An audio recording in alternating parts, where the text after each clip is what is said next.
Hi, I'm Jacqueline Ward. Welcome back to Tongue Tie Tuesday. I was so focused on preparing for my next conference presentation last week, I completely forgot about Tongue Tie Tuesday. So here we are, and today I'm going to share about sounds of speech and singing. And I've got this little thing here that will show you, some people will be familiar with the phonetic alphabet, but if you're not, don't worry. And you can see that we have sounds at the tip of the tongue, the mid-tongue, and the back of the tongue. So those are for the consonants, and then we have vowels, also mainly tip, mid, and back. But I've included all the vowels as potential problems because the vowels are made by the whole shape of the tongue and the height of the tongue, and that affects our resonance too. So a lot of people think of articulation as being about consonants, but it's also about vowels. So some of the main problematic consonants come from different restrictions in parts of the tongue. So you can see here, restriction all comes from this front part at the frenulum. But because of the way the genioglossus muscle fans out, it can be a tip restriction, mid, or posterior restriction, and depending on where the tongue, the frenulum insertion is as well. So let's find out which sounds are impacted by which part of the tongue. So some of them here I've highlighted are common problems. Now I've left out something like an S where someone might have a lisp in the classic, stereotype of a speech impediment, because someone with a tongue tie might sound perfectly articulate and may not have something obvious like a lisp.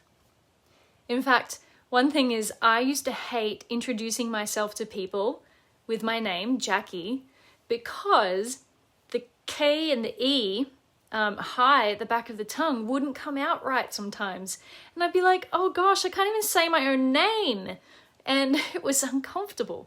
But for the most part, nobody would have ever picked up that I had any speech difficulties.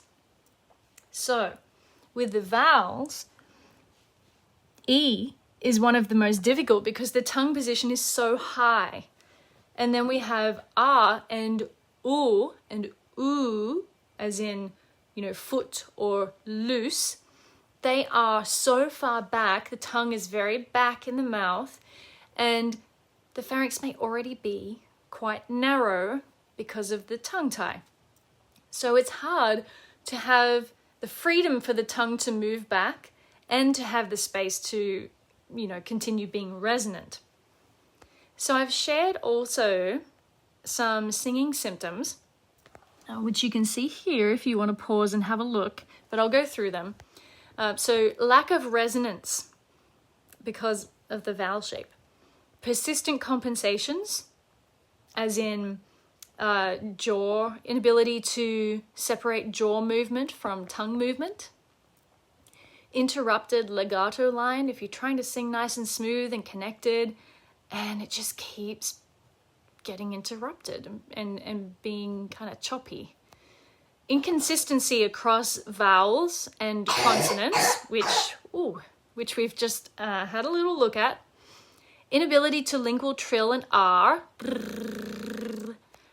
Orofacial or neck pain after singing. So these are some of the things you can look out for.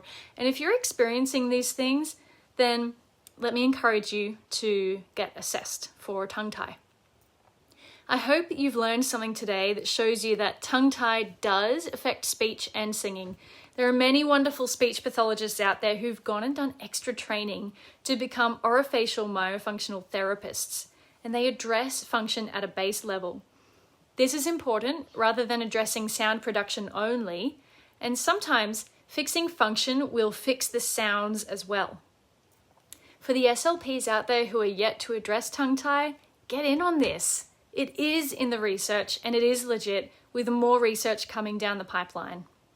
Comment below if you want to see some research articles. I'm happy to share. I've just remembered one more thing I have to say. Lip tie. When it comes to oo and even w, I'm still working on some of this since having mine released. The lips, also in singing, need to be able to come forward for that resonance. So that's another aspect there. I hope you've learned something today. Comment below. I'm happy to share research articles if anybody wants to see them. And thanks for joining me, Jacqueline Ward, on another Tongue Tied Tuesday.